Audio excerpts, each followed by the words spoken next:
Give me about 5 more seconds. Okay.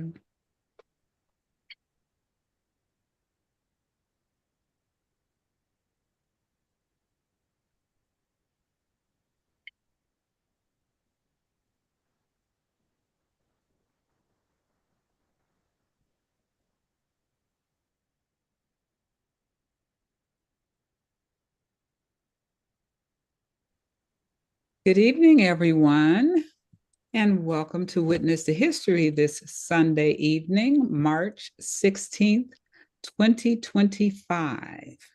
I hope everybody's doing well, and I want to thank everyone for being here this evening. We have this wonderful opportunity. I'm Donna White. I always forget to say that, but I think everybody knows who I am by now. And there's John Dutton on the controls there. We have a wonderful opportunity this evening to have with us Mack Farrar and Tess Harrison. How are you all doing this evening? We're doing good. Well, yeah, thank Very you. good. It's wonderful. It's wonderful.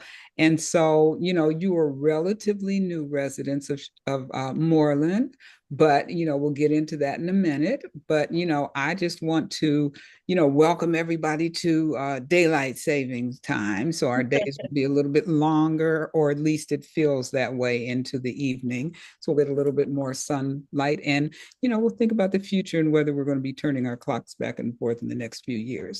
To be seen. Just a few thank yous again, as I do every month. I want to thank Megan Hayes. Thank you for being with us this evening, Megan, our Shaker Library historian, who makes sure that all of our Witness to History interviews are online. So if people are not able to join us, they can access the interviews online. And thank you also to Kevin Kay, our dear Kevin Kay, who is, inspired Witness to History several years ago. And here we are, 5 years. We're coming up on our 5 year anniversary pretty soon. And I'd like to thank Theo Darden for keeping us all informed about Witness to History. He sends our announcements out and makes sure that people know who our guests are going to be. And I want to thank all of you. And thank you, John. Thank you, of course, my partner, John Dutton. Thank you all for being here today. So, we are just going to have a wonderful opportunity to meet our young neighbors, our young neighbors, who are relatively new to the Moreland area and just have, life stories that are just very inspiring, just in the, where they're from and who they are and what they do. So, so Tessa and Mack, welcome to Cleveland. You haven't been here that long. Not long at all. Yeah, thank you for the Yes, welcome. yes, yes. So let's start off. I always ask, you know, when and why did you move to Moreland? And then we'll go a little bit further back into when and why did you come to Cleveland? So, let us know why Yeah. you moved into the Moreland area. So with us coming to Moreland, it happened like in 2022, like right at the end of July, start of August, and we ended up in this house because we were already looking in the general nearby area, like here in Shaker. We were looking at Cleveland Heights, South Euclid, like because we kind of knew that we liked this area in general, and this ended up being the house that our bid managed to go through, and it's like cool, we're staying in Shaker because we were in an apartment in Shaker before, Mhm. and so it was like cool, we just ended up staying in Shaker. That's great, we like Shaker. And so yeah, it'll be our, we just hit 2 years in the house. Yeah, 2.5. So yeah, it's coming up on 3 years this summer. But yeah, we just ended up really liking the neighborhood when we Yeah, drove through. we drove through and seeing the house itself, and it's like, yeah, good shape, good bones to the house, not a lot we had to do really. Yes, Things, yes, plenty we want to do, but nothing that we really had to do right away. And so it's like, cool. it's Just nice. seemed good and simple and easy. That's very good. I think all of us can talk about the good bones, that our houses have. That's one, you know, constant thread through the houses here in the Moreland area. At least those that were built a few years ago. Now, how old is your house? It just hit 100 years last year. All righty. We're all in pretty much in the same boat. Well, tell us, so we have your house in the background. That's a wonderful Mhm. picture. That should be in the Shaker magazine. That's a Yeah. wonderful, it really is. That's a beautiful picture. Yeah, because that Tell photo me- on the left of us in front of the house is like the day we moved in. So yeah, we were all happy and tired. And it was still like another week or so before we got our furniture, Oh, because of how scheduling worked out. But and then the photo on the right is actually our first dinner in the house because we didn't have a dining table yet. But I found this like little patio set thing at like Lowe's or something on sale, and so I'm like, hey, cool, let's use that and let's have our first dinner. And of course, nice little steak dinner because that's what the house deserves. That's what we deserve. all right. That's very nice. That's very nice. So, let's talk a little bit more about, the house, Mhm. and some of the things that you've been able to enjoy doing there already. And then we'll go back a little bit further. Yeah. So so far, like, of course, this photo's from our first Halloween in the house, and it was We the should first time. ask anybody who's online if they recognize who you are. Yeah. This is a contest. I don't know that I would have, but go right ahead. But yeah, just being Velma and Daphne, because why not? We kind of fit the bill. And so that was fun, even though there was a kid that came through, took a lot of candy, and then said like Scooby-Doo was lame or whatever. And it's like, of course you have the nerve to say it after you take the candy. But okay. Kids. But it was fun to be able to give out candy for the first time, because I'd never gotten to do that before. Oh, Yes, we Yeah, do. we are yeah. in Menlo. Yeah. So Yeah.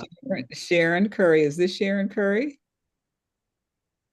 She's put a note in the chat. Yeah. Yeah, I yeah, think we she are. recognizes her neighbors. Yeah. Yeah, because Yeah, she's your neighbor. yeah, because yeah, I've talked to you a little bit before, and sometimes I see you walking past. But Okay. hello. Oh, yeah. Yeah.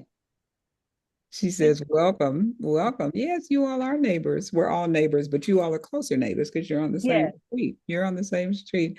So that's nice. We are in a neighborhood where children do like to go out for Halloween. So that's nice Yeah. too. That's not necessarily always the case. Now you mentioned, I'm going to ask you this because you said that you were looking around in Cleveland Heights and then you lived in Shaker actually before you bought the house. Yeah. So where were you before you bought the house? Before we bought the house, we were in one of those apartment complexes that's really close to the Van Aken district. Yeah, right there on Warrensville Center. So dangerously close to the Mitchells. Yes. When you can just walk down and get ice cream. When we first moved to Cleveland, we were there like Twice a week. twice a week at first. Then we're like, okay, we need to slow our roll. Now we have to do a bit more of a drive, but we're like, Mitchell's is great. Yeah, really, really nice in the summer. And when we were talking yesterday, you said that you had not heard about the East-West, Yeah, whatever 'cause happens before we in got to Cleveland when you first came here. Yeah, when we first came to Cleveland, we didn't know the whole East versus West beef that was going on, or like how Good. people feel so strongly like, oh, I don't go to the West Side or I don't go to the East Side. And it's like, for as big as Cleveland is, it's still like I'm still like struck by just how easy it is to get around. So it's like, why not visit all over? There's so much to see everywhere. Mhm. And so we didn't know about these like long-standing feelings about East versus West, but we just happened to end up here, and we're like, yeah, we like it, and Yeah, everyone's like super nice, and like all the parks are great. It really is easy to get around. So yeah. even as far as going to the West Side, it's not that hard to get to Opportunity and take the interstate. Oh, not at all. Not you don't even really have to do that. Cleveland Yeah, is, I mean, you can just go right down, cross the bridge, and there you are. There you are. yeah, So it's nice you didn't know about all that because that way, I found that very often when people are not from Cleveland, they may learn more about the city than people who have been here all their lives, because they'll just explore the entire city. So I think our next photo is going to, show us a little bit more about how you've been able to enjoy your oh house. yeah, Tell us yeah, 'cause about the this. garden. Making it our own home. Yeah, because there's the stuff inside, like, oh, painting the rooms, like how we painted our walls and like all the upstairs. And but the garden was something I was super excited to do because I hadn't really gotten to do like extensive gardening. So like the photos were like the first year, and so like the zucchini, tomatoes, peppers, and all that. And Tessa doesn't really want me to grow zucchini again. It was so much zucchini. Like You should have brought it to neighbor night. Bring it to neighbor night if you have too much. Yeah. There'll be plenty of Yeah, people there we who go. want it. Yeah, so the garden's gonna look different from this photo after this year because I got like whole new beds and I'm doing more. So I'm Okay. hoping to grow even more and maybe like do some more canning and fermenting and pickling and all the fun stuff. So yeah, definitely have to bring some of the eggs at the neighbor and I, because Tessa can only do so much zucchini. And I like zucchini, but it was a lot of zucchini. But we couldn't get enough cherry tomatoes apparently. No, those are also really, really good. That was a surprise because neither of us like tomatoes that much, but we're like, these are great. Okay. So yeah, I'll have to do that again. All right. So your picture on the right, tell us a little bit about that. Yeah.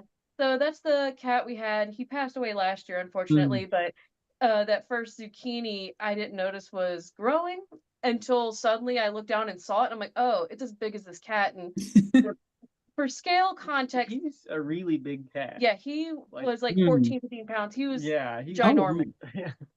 I suspect that there might be like Maine Coon or like Norwegian forest cat or something because he was a big cat. Mm. But so that zucchini is almost as big as a 15-pound cat. 14, Oh my 15-pound goodness. cat. Oh my goodness. So So for context, he's a is big your boy. are you making your garden bigger this year? Yeah, it's like I'm gonna do more beds and because this one here was a 4x8 sort of situation, but I'm like, it's a little hard for me to reach in there, so ended up getting these new like bed setups that are like 2x8, but I got more of them, so ultimately I'm doubling my gardening space. Okay. So Tessa, are you a gardener as well? I do the manual labor, lifting dirt, shoveling, things like that. That's how you do Okay. the lifting. I do the thinking and Yes. in the gardening. But with- Okay, okay. All right. Well, there's enough to go around for everybody to have something to do. I think about gardening, but that's as far as it goes. I Yeah, just take care of what's it's funny happening. that the rain barrels are in the picture because I still haven't installed them, but this is the year. I'm going to install them this year. Okay. Because they had them at the Public Works just down the street. And I picked them up, but I still need to install them, but this will be the year I finally do it. Oh, okay. All right. Interesting. That's news to me. I didn't know that. Yeah, because it was I guess maybe, I think it was last year. I think it was last year. That sounds right, and I just never got around to it. Was it a free giveaway? No, or- it did cost money, but it was still cheaper and it was like the whole kit, and then you can get the second barrel for just like a little bit more. Right. And it was, all funded. I don't know who was funding it, but it was done through the public workspace. Okay. Okay. Nice. Very good. Very good. So, I kind of alluded to the fact that you're not originally from the Cleveland area. So we're going to go back and talk about where you're from. Where you're from. And I mean, you're really not from Cleveland. So, No. tell us about your home, where you were born, where you grew up, and, share with us what we're looking at right here. Yeah, I guess, well, we came to Cleveland from Baton Rouge, and Baton Rouge, Louisiana. yeah, Baton Rouge, Louisiana, because sometimes when I say Baton Rouge, people are like, where's that? And I'm like, it's the capital of Louisiana, but okay. Or I have some people be like, yeah, you're from New Orleans, right? I'm like, Just say yes. I'm not from New Orleans. Please say How everything gets pointed towards New Orleans, it's like, it is a fun place to go, but we were both living in Baton Rouge before moving up here, and I grew up about almost an hour north of Baton Rouge, and Mhm. I had been in Baton Rouge for the last 10 years before coming up here. Okay. So I grew up close to it, and had only ever lived in Louisiana my entire life, Mm-hmm. and got my degree, like went to school there, got my degree, my college degree there, like kind of was just there. But I was always looking to get out. But Mm. I guess you have a bit more. Yeah. Yes. Yes. So my mother, my brother, and I are actually from Germany. I was born in Germany. German's my first language, and we moved to the States, to Baton Rouge, actually, when I was about 4 or 5 years old. And we moved around Louisiana a little bit. We lived in Lake Charles for a few years. That's kind of on the other end of the state in the southwest, near the Texas border. And then back to Baton Rouge at some point. And that's where Mack and I met. Yeah. Okay. Okay. Now, who's the picture on the left? On the. Oh yeah. Yeah, that's us two and my mother. We did a swamp tour, or a little boat tour, I guess last Christmas. No, the Christmas before last. Well, because it wasn't this Christmas that we just had, but the one before we went down to Yeah, Louisiana. 23. Yeah, in 23 we went to visit Tessa's family, and we ended up doing that swamp tour with Tessa's mom. Yeah, and apparently Mac had never done that. I think it's just such a common thing down there. Is to like, yeah, you go on a little boat owned by a random person. They kind of show you around the swamp, show you the different plants and animals. Yeah. Yeah. It's like there's a heron, there's an alligator, there's a cypress tree, But it's like I didn't grow up doing that because me growing up in the middle of nowhere, my dad being into fishing, we would just get in his boat and go places. Okay. Okay. So my dad didn't want to give another person money to, he's like, I have a boat. Mm. We were there to fish. And tell us about the picture of the bridge. And then the picture on the right is of like the main bridge, or what we keep calling the new bridge. There's an Uh-huh. actual name and I'd never remember it, but it's in a landmark in Baton Rouge. It's actually maybe like a 15-minute walk from the apartment I lived in Baton Rouge. And that's the Mississippi, it's over the Mississippi River, Mhm, so mhm. it's hard for any other river to compare because that river is massive. Yes. Um, and both like with like volume whenever heavy rains or like even the snow melting up here, how that affects the river Mm, is just kind of mm, fascinating to think about. And like is like, are the levees going to hold up? Maybe. mm. uh Up for debate. But it's a historical bridge, and Tez and I were just talking about how the history of that bridge is like from the late 20s, early 30s, somewhere around there. Yeah, That it's just one of those wonderful examples of sort of the kind of typical skeezy Louisiana politics, because the governor Huey P. Long, Mhm.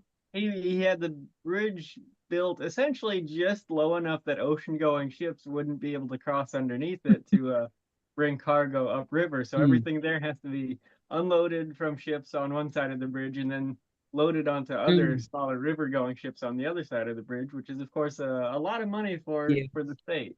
yeah, brought Well, Louisiana a lot of money. And kind of really doesn't help everyone else that's upriver with Right. trade. Yeah. Like ends up being like less trade, less money overall. mhm, mhm. But it's like everyone has to stop in Baton Rouge. Yes. Okay. And the Mississippi, I mean, and even if you, as you were saying, when it's winter here and the melting of the snow, well, let's see what happens in the next several years.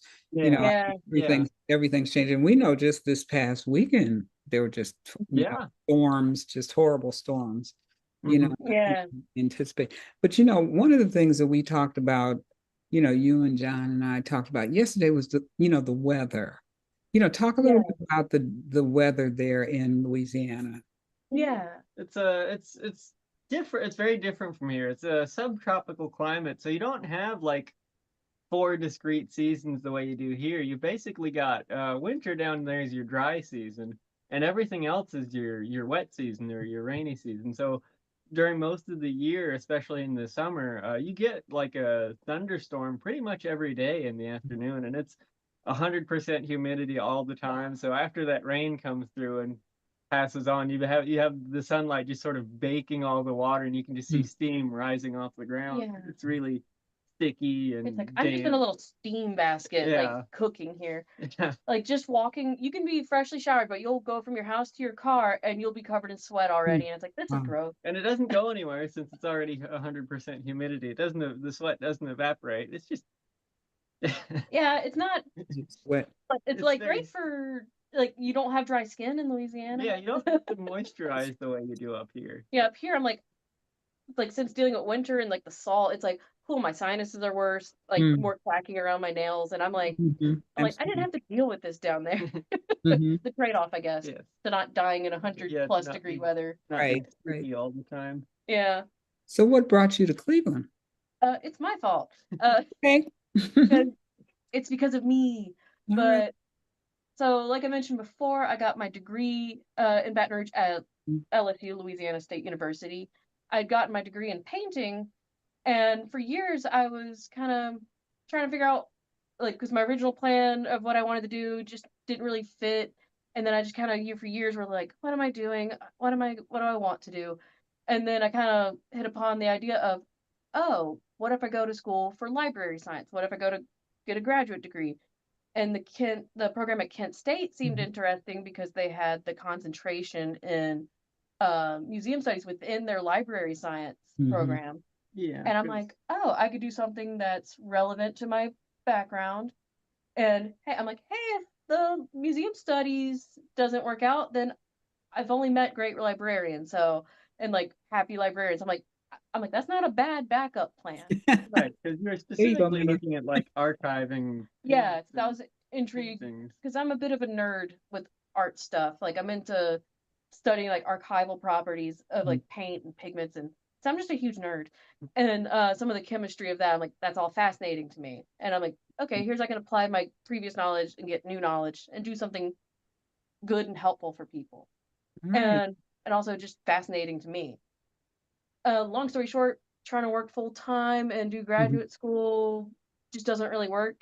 Especially since they changed to an online Yeah. program. Like after we moved to Ohio, they're like, now it's an online only program and it doesn't work well with the kind of way that I learn. Okay. It's like I'm more of a people in person kind of person. And so the online format wasn't working for me mentally. And then it's like, yeah, and then just trying to work full time and go to Yeah, school was it's always not feasible. But yeah, that's why we ended up here, and we just kind of Yeah, we were like, we like it. Yeah, why leave? We both wanted to leave Louisiana. Yeah. And like Tessa agreed to move with when I told Tessa that I was moving to Ohio, we hadn't even started dating. No, we were just friends at the time. I was kind of like, oh well. Megan Nice. has a comment in the chat. She says, "Oh, where did it go? I just saw it. Oh yeah, because I didn't see it pop up. I didn't notice.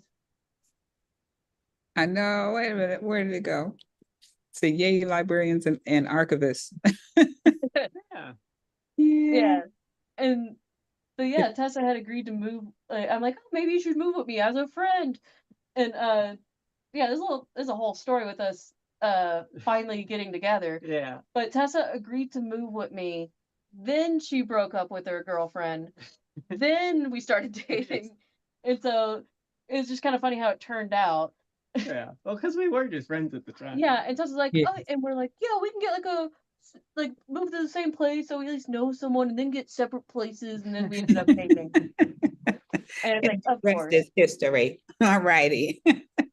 Yeah. Oh, so Because yeah, we something I hadn't even mentioned like in our chat yesterday was like apparently we had already had feelings for each other, but we were both too scared to make the first move. Yes. uh-huh.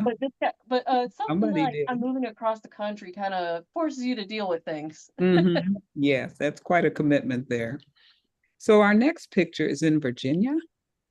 Or The it's the Ren Fair in Maryland, but Maryland. I always want to say Virginia. I said that yesterday too. I'm gonna make it. It looks like Virginia. Virginia is relevant because it was Yeah. soon after we had moved to Cleveland when we were still in the apartment in 2021 that my brother and his wife they lived at the time they lived in Virginia and they're like, Oh, hey, they lived close to Maryland, so they're like, hey, the Maryland Renaissance Fair is like supposed to be really cool, and I hadn't seen my brother in a long time, and so we made drove over there.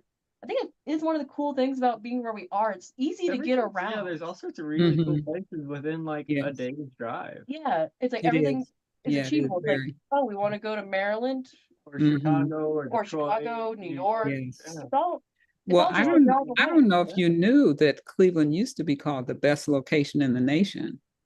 I mean, that was kind of its motto. I mean, maybe for another reason, but it is still central to a lot of important places. It's easy to get around. Yeah, just a drive away. It's like, yeah, visiting my brother was super easy. Our trip to New York the other year was super easy. And then our camping trips, it's easier for us to visit more varied places because of where we are. Nice. Tell your friends in Louisiana to come on to Cleveland. Yeah. Well, we were trying to get Tessa's brother up here because he's still in Louisiana. Okay. Tell them to come in the summer, not in the winter. That might scare them away. That might scare them away. I love your costumes on this. That's beautiful. Yeah. It's very. We're super cute. We dress up good. Now we have the next picture is very special. And Mack, you can start off this conversation. Yeah, so I guess speaking of like easy to get around for camping, this photo is from our camping trip in 2023. New River Gorge. 2022. Wait. No, we moved to South. It's 2025 now. Yeah, so it's like 2023.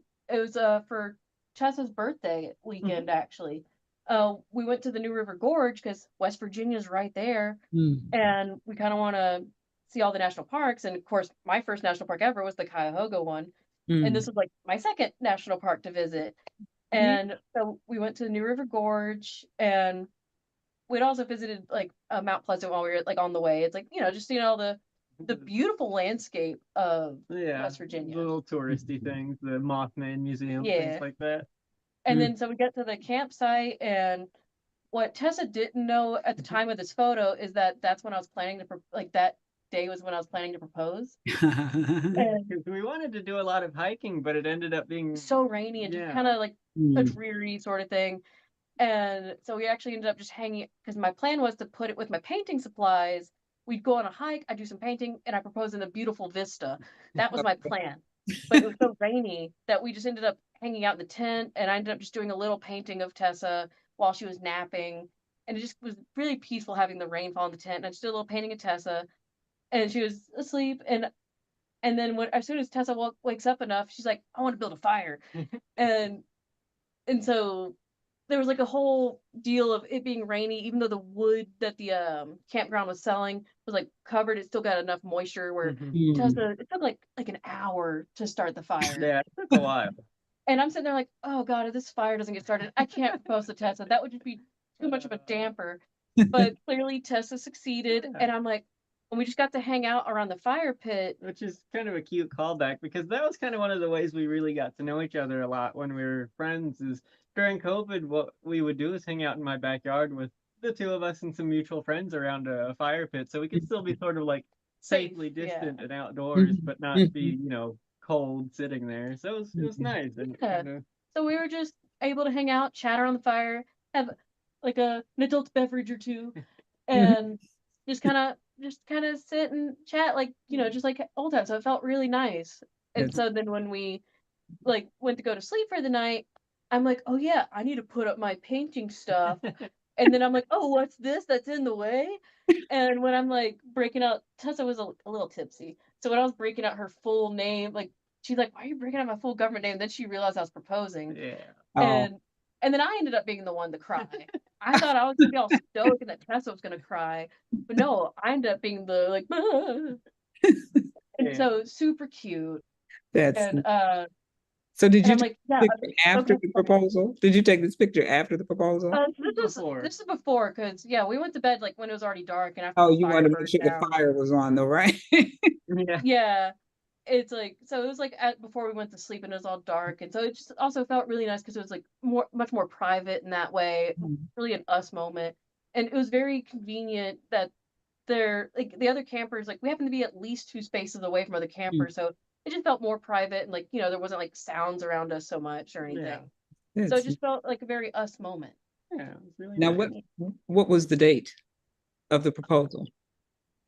It's not important. July Well, because not the 17th. because it was before your birthday, and your birthday was like on a weekday, right? Or was your birthday before? Uh-oh. Well, what you will remember is the day you got married. So we will go. Yeah. Yes. Yeah, so we finally got married. This is the photo from this past December. Yeah, December 13th. Yeah. So we do remember that. We're gonna remember December 13th.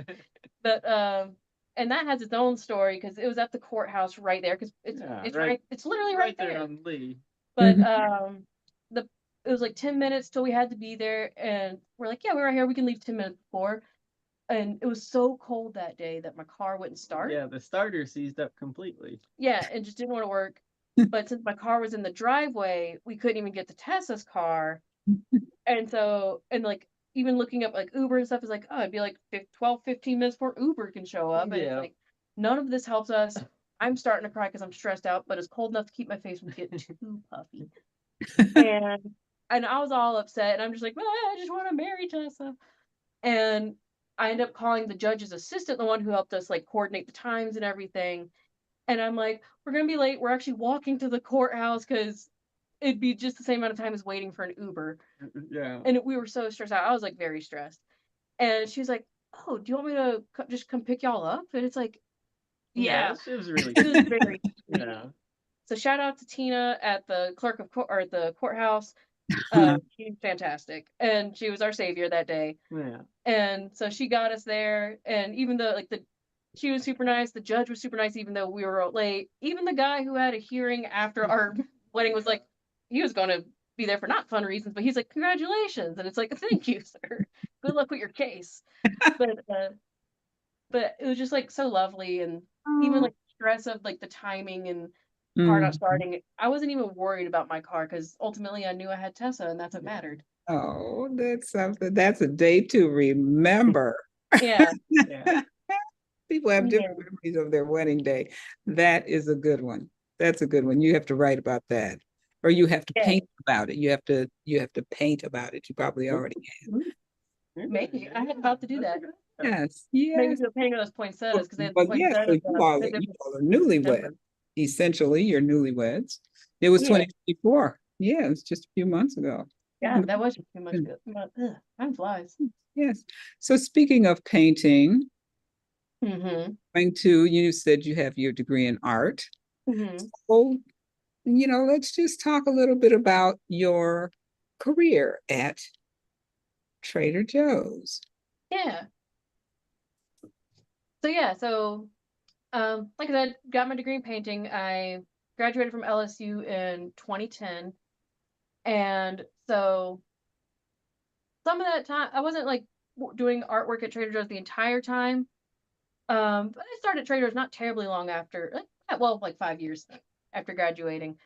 And I was doing normal, like I do all the normal stuff that we all do there, stocking the shelves, running the register, unloading boxes and trucks.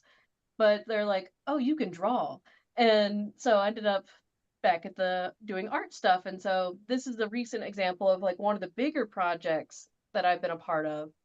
Because I do all the boring little shelf signs too. Like I'm sitting there writing signs about rice and potatoes and Price tag. price tags. So it's like things that are important, a little less glamorous, but I also get to work on these big projects. Everything in the store is done by someone in the store. Yeah, that's a little unusual because they don't It's just a like unique send role. stuff out like a lot of grocery stores do. Yeah, it's not like this is made to print for the company. It's like, no, someone worked on that. Like from the littlest shelf sign to the biggest display, it's like someone did that by hand at the store. And all the stuff on the walls too. Yeah, because even the murals, well, that was like long before I ever got to Cleveland. Yeah. But I still work with one of the artists who was part of the murals that are on the wall. And so it's like just cool to be part of that and be a part of the neighborhood in that way too, of like, oh, brightening someone's day. Or even in this photo, some of the dates and places that I've included in these like passport stamps, like this is the theming was kind of like travel and stuff. So this particular board, I made it like inspired by passports, but even some of the dates and places are relevant to my coworkers. Like one of my coworkers, I'm like, oh, I want to do a stamp for Korea. Like she's Korean. And I'm like, what's your birth date? So I put her birth date in there. Oh, wow. And that type of thing, trying to, little Easter eggs, or even the date that the Woodmere store opened, or the date I started at Trader Joe's. It's like, just these little Easter eggs, or even some of the design elements are inspired by packaging in the store, but not just here's a drawing of a box, or trying to be a little bit more inventive than just drawing a product. Now I have to go back to, just letting people know how we prepare for Witness to History. So I have a conversation with our guests. And so, I'm sitting taking notes, and Max says, she makes signs at Trader Joe's. Okay. So then I see this picture. I'm like, what? And then I go and submit the most other signs like on the shelves and everything like that, or other strategic places around the store. And then just yesterday, I was like, this is what you do? Okay. Yeah. And this is a more bigger, more unique project, but some of the, like I said, I do some of the minor stuff, or like some of the, like the end caps, like above the products we have on the displays. Like I do some of those as well. There's like a small team of us. So it's not all me. Otherwise, my hands would have fallen off. All the best stuff is you, though. Well, that's very flattering. And you did say too that they have a policy, because you do other signs as well. Yeah, because you were asking yesterday, like, oh, do they tell you what to do, what not to do? Like, essentially the question was like, how much creative freedom? Do they have like a guideline that you follow? And really, I'm given a lot of freedom. Some of that can vary from store to store based on what the store manager wants, what the regional manager wants or doesn't want. About the only hard and fast rules that we can't make health claims. Like I'm not sitting there going, this will prevent a disease. It's like, no, we can't make health claims. We're not doctors. I just draw and write stuff. But and never want to make, it's like, talk to your doctor if you have medical questions. But it's like, even with the basic shelf signs, I try to approach like the little comments that I write as if I'm talking to the person. It's like even if someone doesn't talk to a single crew member somehow, it's like at least it's a little conversational with the shelf signs. So it Mm. might be more like, oh, here's a recipe idea, or when I run out of things to say, I just at least try to have jokes. Like, how many signs can you write about milk without getting too repetitive? And so I even wrote on one like cereal's best friend or something like that. Try to at least be funny. Be Um, creative. yeah, or even, and sometimes it works because on one of the plants I wrote a sign for, maybe it was like philodendron or something. I'm like, what am I supposed to even say? So I'm like, oh, likes bright and direct light and moderate watering and long walks on the beach. Okay. And, and just a little bit of humor. And apparently that did get a customer to buy that plant. Like a coworker told me about it. I'm like, oh, she liked my sign. Oh, that's funny. That's good. Wow, you get to really express yourself creatively at Trader Joe's. At Trader Joe's. Yeah. So I Gonna have am to lucky check that out. I'm in a store where I do get quite a bit of freedom and a lot of trust. Like, because even the designs for this bigger project, this is probably going to be up for years. Mm-hmm. Because Mm-hmm. the previous signage had been up probably since this store opened, Okay. or at least close to it. But this will probably be up for years. But my coworker and I, who did these near permanent boards, Mm-hmm. uh, she and I were given a lot of freedom. Like our boss wasn't over our shoulder being like, "Do this, don't do that." He's like, "Hey, I trust you to do something good," because he's seen our work. Wow. Well, that's some serious artwork. Yeah. The whole idea behind it. That's wonderful. And so you did mention, Hmm. about camping, Hmm. that's one of the many things that you and Tessa enjoy doing. So tell us where you are here. Yeah. So here, in both, I guess, bringing camping along to art, this was from our camping trip last year in Pennsylvania. We were near the Cherry Springs State Park. Um, and we did some camping there to, see the stars. Though, of course, it was a half moon, so we didn't see the stars as well as we wanted. And But then very cloudy the second yeah, night. but it's like, well, we still got a great camping trip, and I got to do a little painting of this vista here. Mhm. Even one of the things I was doing after graduating college, and really before finding my foothold at the Trader Joe's art team, is that something I started doing was landscape painting. Not because I consider myself a landscape painter per se, or feel it as a strong passion, but I got to meet up with a community of landscape painters in Baton Rouge. It was like the Baton Rouge Plein Air group. Plein air just simply means in open air sort of thing. So it refers to landscape painting on site. And so I was part of that community, and it was a way for me to engage with the artistic community and just staying in practice. Like, Yeah, because y'all would go out what, once a month, we'd go out every single week. every week, and just go out somewhere else in the city and paint. Yeah, and then sometimes outside of Baton Rouge, like we would go. We went to, like, I'm gonna say a bunch of Louisiana places that not everyone will know, but just know that they're probably like an hour or so away from Baton Rouge. But like, uh, No.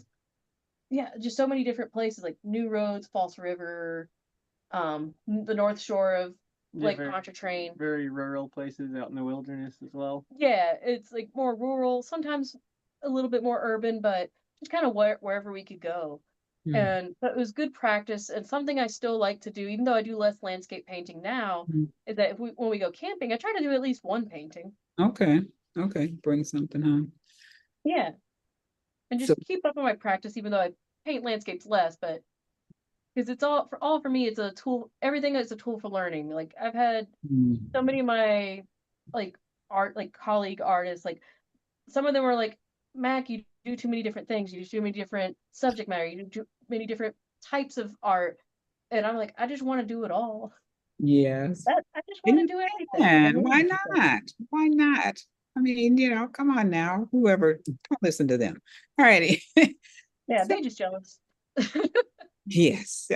So we have Tessa who's going to tell us just as interesting a career that you have, but tell us first how this all began as a child. Tell us some of the things that inspired you. Maybe you didn't know that this is what you're going to do, but Did not. It's been a very long and winding road. As a kid, I was like, taking things apart, putting them back together, figuring out how things work, working on things, working on the car with my dad. And then I went to college for civil engineering, and there were parts of it I really, really liked. I liked the surveying classes. I liked the actual drafting. I took a couple technical drafting and architecture classes in high school. But ultimately, a lot of it was just not really like field work in any way. It was more, just kind of sitting at a desk in some capacity, doing calculations, figuring things out. So I dropped out after my sophomore year, and I spent about 5 years, about half a decade, doing IT support for a major hospital network in New Orleans because I'd always been pretty good at fixing computers, troubleshooting, that sort of thing. So I figured, oh, well, this is a good way to apply something I'm good at and kind of help people in a way. Which was also kind of in its own way rewarding, but eventually kind of turned into the same sort of, well, I'm sort of sitting here at a desk staring at a computer screen all day. So I kind of just quit the IT job without really having anything lined up and ended up I ended up driving for Amazon for 6 months, which was nice in its own way. But I ended up as an apprentice electrician with the local 38 branch of the International Brotherhood of Electrical Workers. So yeah, now I'm working as an apprentice electrician. I'm in my second year of a 5-year program. Um, yeah, and I love the work so much. It's every day I'm doing something new, I'm learning something new, I'm working with my hands, I'm getting to use all sorts of really cool tools and equipment and work on all sorts of cool things. Like the picture here is from the I want to say that's from the 34th floor of the new Sherwin-Williams headquarters downtown, before they had all the windows and everything installed, Mhm. and before they had a roof installed even. Uh, yeah.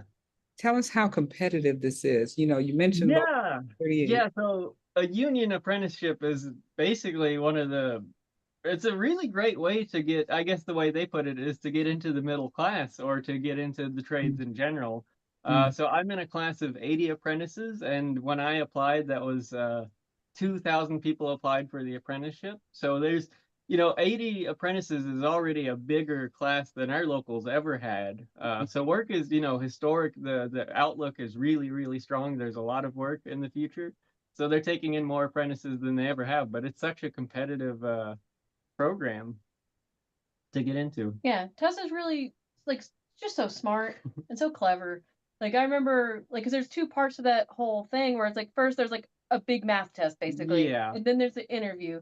And I remember after the math test, Tessa's like, "Well, I felt like some things are easy, and you ended up getting a really good score." Yeah, it was sort of things that I mean, because I had a lot of calculus classes in college, so that helped. But honestly, I found a lot of the things that I used on that were things that my high school math teacher taught, and he had like a really specific way of teaching a lot of things that just Mhm. made it really stick.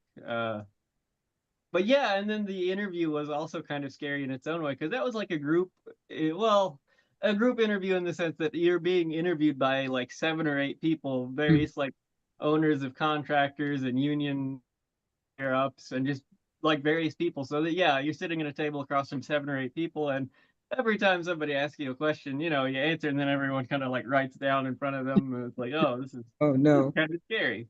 Yeah, and Did Tessa I was get just that so right? nervous about the interview part. Especially, she's like, "I felt like I did pretty good at the math. I think you did get the score for math." And she's like, "I did good, but now I'm nervous about the interview."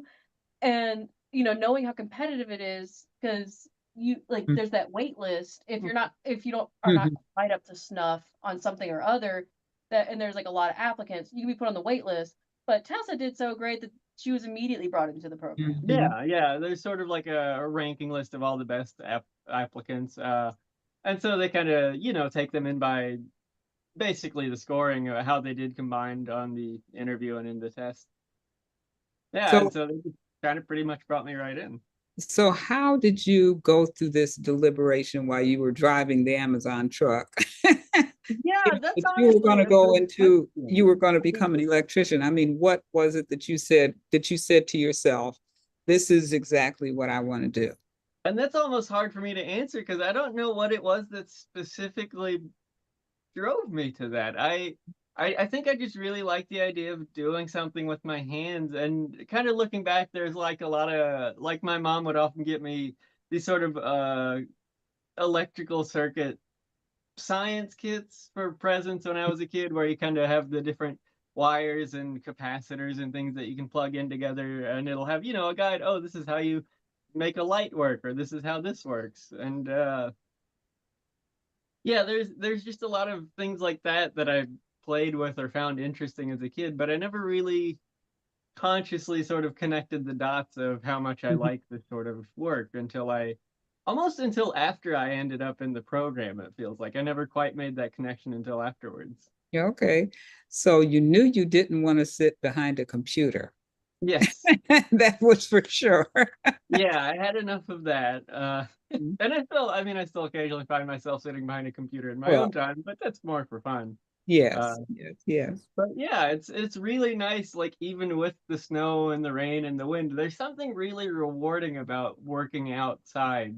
I Mm. find working with tools, being able to sort of take a few steps back at the end of the day and see like, oh yeah, I did all that and I figured that out, and a couple of us worked together to get that working, and that still needs to be done, but we can already see how it needs to be done. There's something really rewarding about it.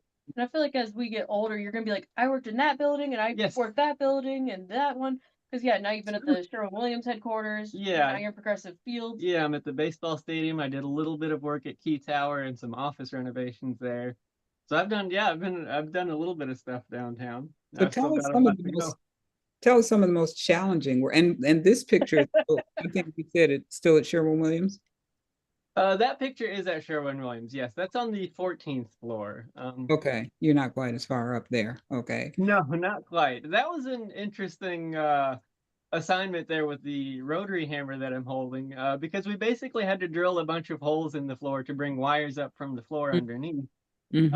And usually when you're drilling through concrete like that, you would use what's called a core drill, which is basically like a drill with like a hollow drill bit that water is essentially cycled through to keep it from binding up. But the core drills that we had on site, they're all very finicky. They're old equipment. The water will often clog up or stop flowing for whatever reason, so it'll bind up, and you got to find the right size bit and the right extension, and of course you got to plug the whole thing in. So it it tends to take a while. It's a good like 40-minute process to drill a single hole with that. Mm-hmm. Whereas with the rotary hammer that I'm holding there, it does that work in about 45 seconds. Mm. Oh, wow. Yeah, it's very exciting to use. It's yeah, a drill bit about the length of my leg, and they're like, all right, here you go. You ever used this before? No, I've never used anything like this before. I was working in an office this time last year. Yeah, or even some of the stuff that you've been doing now that you're at Progressive Field, like working in the elevator shaft, and Yeah. you've been like underneath the field now. Yeah, I've been working underneath the baseball stadium. There's just a huge tunnel complex there that kind of runs the length of the stadium from Mhm. past third base to, along home plate past first base. Essentially the length of stands. I've been working under there, and I've been working in the administrative building behind third base. Weirdly enough, now I'm sort of the local temperature control expert on that whole building. Yeah, thank you. Yeah, it's such an exciting program to be in. Yeah, do you see the note from Iris? Yeah, it just appeared very quickly, but yeah, thank you. It's really exciting to be in the program, and Mm-hmm. it's just a really good environment to be in. The people are really supportive, and there's a lot of really great people sticking up for each other and watching each other's backs, and it's really rewarding. Wow. And even hearing Iris, you about like the unmute. like Tessa's Iris, also part of the trades union, Yeah. and hearing about all the connections between other women in the trades and Yeah. like various other trades like carpenters and all that. Yeah, because the various trades, the women have like, oh, we do a social at a bar downtown every other month, and there's like a dinner that we do twice or three times a year, and it's fun, getting to meet all these women, like, oh, chatting with the first woman to be in the laborers union here, or one of the, I know we were actually hanging out with the retired carpenter yesterday. She's really been very supportive as well. They're all very, very kind. It's really nice seeing how we all sort of stick up for each Yeah. other, have each other's back. Or they're all like, Tessa, if anyone gives you trouble, let me know. Yeah. Yeah. Iris, I see you unmuted. Did you want to say something? Yeah. I just wanted to say, boy, this took me back. My company worked on the ballpark as well. And the Okay. experiences that you're having, I had to recruit someone from Michigan, a female. I wanted a female to work on my Yeah. team. there just weren't those opportunities. Yeah. Where you are right now, it is totally, totally different from the way it was, I'll Yeah. say 20 years ago. Yeah, yeah, It's and a there very was actually closed environment. it is last week I want to say was actually the National Women in Construction Week, and there's Mm, one of the women there who owns the one of the companies. It's the AKA Construction, I think it's called, and she was also talking about similar things. Yeah, when she was coming up, it was like her and her two sons were in the company, and there was no opportunities for women, so she's really trying to like make opportunities for women to get into Yeah, construction. It's really nice seeing like women lifting up women in these yes. sort of It's been a situations. long time coming. I'm happy for Yeah, you. yeah. Proud of you. thank you. But It's yeah, don't send a man to do a woman's job. Yeah. and it's interesting because you're just a couple of years into the apprenticeship at this point, right? Yes, yes. I still feel very new. Every day I feel like every time I learn something, I feel like I know not I know less than I did, or I realize just how much there is to know and how little I've learned so far. Mm. Yeah. Well, you will have stories to tell. I Yeah. mean, in just a lifetime, I'm sure, of just experiences that you're going to accumulate over time. Yeah. And it's well, when you started the apprenticeship, I mean, is there some classroom training? I mean, what was the very beginning? Yeah, I mean, so in the electrical program, we have class every other week. But other than that, I mean, that's more to learn like the theoretical side of it, how to calculate various voltage things, the mathematical side of it. So yeah, my first day was just at Sherwin-Williams. They said, yeah, here's where you go, here's where you park. And then they just kind of, yeah, walked us on site, and it was like, And say felt like, yeah, I felt like a deer in the headlights because it's my first day in construction. I'm in this skyscraper being built, and there's cranes here and forklifts there and cement trucks there, and there's just everything going on everywhere. And I'm just kind of like, All right, yeah, there you yeah, go.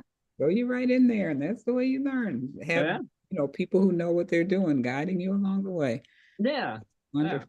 That's wonderful. I think that we have one slide I think we missed. I think, and we're going to go back and Mhm.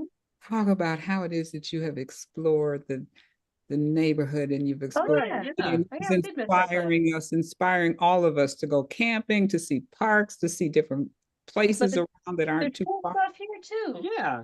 Yeah, because this is in one of our favorite bars over in Cleveland Heights, Bottle House, Mhm. on the little not Lee. It's on Lee, On yeah. Lee. Okay. But yeah, that's like one of the first places we started like making community here. Mhm. Just like meeting other people, like and people in different fields, or even we used to go just once a month for like a community night sort of thing. And then now we both are part of a book club that meets up there. Yeah. And like so yeah, it's like we're trying to get more and more involved, or try to come to neighbor night more regularly now. Um, or just trying to connect with the community here because it's like we had to start from scratch moving here as far as Mhm. community, and we both kind of realized how important that is. And Tessa's Yeah. been started volunteering, and we're just trying to find different ways because there's so much to do here and so many other ways to connect to people. And with how much Cleveland's a lot bigger than Baton Rouge, Yes. Mm. both in terms of population and general size. Like Baton Rouge does sprawl, but there's not as many opportunities. Like there's plenty of opportunities if you look for them, right? But I feel like Cleveland offers a lot of opportunities in terms of things to do, people to meet, groups, organizations, activities, hobbies. There's so much great nature here. Like, cause we mentioned like the national parks, but like all these metro parks that are just right there. Absolutely. Um, that's one of the things that we really love about Cleveland is all the nature, and then yeah, even the social opportunities of meeting people. Yeah. That's wonderful. We're going to put you on an ad. Somebody needs to pay you on. I mean, really, really. Well, Cleveland's a wonderful place. It really Yeah. and a lot of people really just don't come outside of their comfort zone. Some people don't go on the other side of the river. Yeah.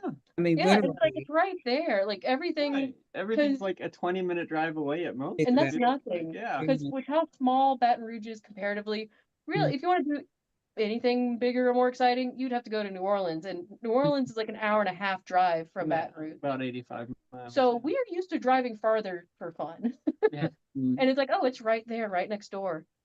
So there's so many cool opportunities here. nice. Well, I'm glad well, I think I met you all probably at a neighbor night at Shelton Park last year. Yeah, Yes. because that's Yeah. when we first started going to neighbor night, but then we kind of fell off the map there for a minute. Right, I'm not always there. I mean, we can come and go. That's how it's Yeah. Right. easy out. Sometimes life does what life does. Yeah, we don't. Not everyone has to go all the time. As long as someone's there all of the time. Right, right. Well, this has been absolutely wonderful. Does anybody want to ask a question or chime in before we close this evening? You all have such exciting lives. I feel like I just need to go on a tour around Trader Joe's. Yeah. Check the And sign. I did this, I did that. Yeah, because like I said, I didn't do them all. Like, it's not a one-person show. It's like there's a whole team of us supporting each other. And I do really like that aspect of being on a team. It's like, okay, I have this much on my plate, and okay, can so-and-so, can you take care of this, this, and this? Because one of my coworkers who used to do sign work for the store, she put it best when it's like, oh, it's like being the store's mother. Because you're kind of putting pieces together and helping people. And someone's like, Mac, I can't find the potato sign. And I'm like, cool, I found it in like 2 seconds. It's like, so you gotta do a little hand holding. But ultimately it's about like connecting people to information. Mm-hmm. Nice. And Tessa, you're gonna just be busy. The Yeah. word, the word, Especially, the word is especially when you're done with the program, everyone's gonna be like, Tessa, could you look at the wiring on my house? I'm more than Absolutely. happy to. I can't say there's a lot I'm qualified, or at least not a lot I feel qualified to do right now. But yeah, I'm always happy to lend a hand. So Quintilla says, thank you. Says to you both, I'll pay more attention to art at Trader Joe's. Yeah, because people don't realize how much of that is done in-house. Like every single sign, like even just to print off the shelf signs, I have to go to FedEx to print them, and then like to print the template, and then me and my coworkers we write the signs. So it's like it's all a labor of love. Yes. Well, I mean, the value of art, it surrounds us, and we very often don't really stop to think about that's what it is. But that's significantly, Yeah. part And how of many what times I art is all misspell? about, what we Not many, honestly. I'm You know, not that bad about misspelling. I'll just accidentally delete a letter when I'm writing a sign, and I'm like, celery heaps. That's nothing. All right, this was absolutely wonderful. I'm so Yeah, glad thanks for that having we me. happened to so meet much. each other and you agreed to be our guest this evening. Now, Megan says, thank you for sharing your story. Such interesting careers, and it's also great to be reminded how much we have here to do. That is for sure. This is a wonderful time of the year to talk about it too, because we're moving right into spring and then summer. Yeah. We're kind of coming out of hibernation. Yeah. Ooh, and then we'll have to keep an eye, like the flea market that happens in Peninsula. Right, the Peninsula Flea Market, the farmers markets around here. Yes. Yeah, we try to go at least once to these type of things, and we keep learning about more events like every year. It's like, oh, how come I haven't heard of this? It's And right. it's like, we keep learning. So there's more than enough to do. That's for sure. Well, thank you all. Thank you so much. Thank you so much. And I was talking about your beautiful teal wall behind you. So, you also shared with us how colorful your house is. That color. Yeah, it like color in this house is my doing because everything was like the same neutral gray, blue, nothing. So of course I'm like, I need color. As a painter, I'm like, I need color. So yeah, like teal and lavender and yellow and like green, and hoping to do more colors downstairs. So hopefully gonna paint the dining room this year. So it's like more color. You'll be there. You'll be there for a minute. You'll be like some of the rest of us that are talking about how many decades we've been in our houses. So you have plenty of time to paint. Yeah. All righty. Well, thank you. Thank you so Thank much. you. It's wonderful. And I want to thank everybody else for being here with us this evening. Thank you. Okie I can share with you that, and of course, I'm always looking for guests. So, if you know your neighbors and you can nudge them and say, well, I was on this program with Witness to History. You might want to do this too, or if you just know somebody in the area that would like to be our guest, here's my number. And I also want to share with you that next month, April 13th, Sunday, April 13th, Dawn Arrington. I think many of us know Dawn Arrington. Dawn is going to be our guest in April. So that'll be a lot of fun. And so I just want to say thank you again to everybody for being with us this evening, and enjoy springtime. By the time we come back from April, we'll have a whole different story to tell. All righty. Thank you. Thank you, Tessa. Thank you, Matt. Thank you. Thank you. Everybody have a great evening. Thank you all for being here.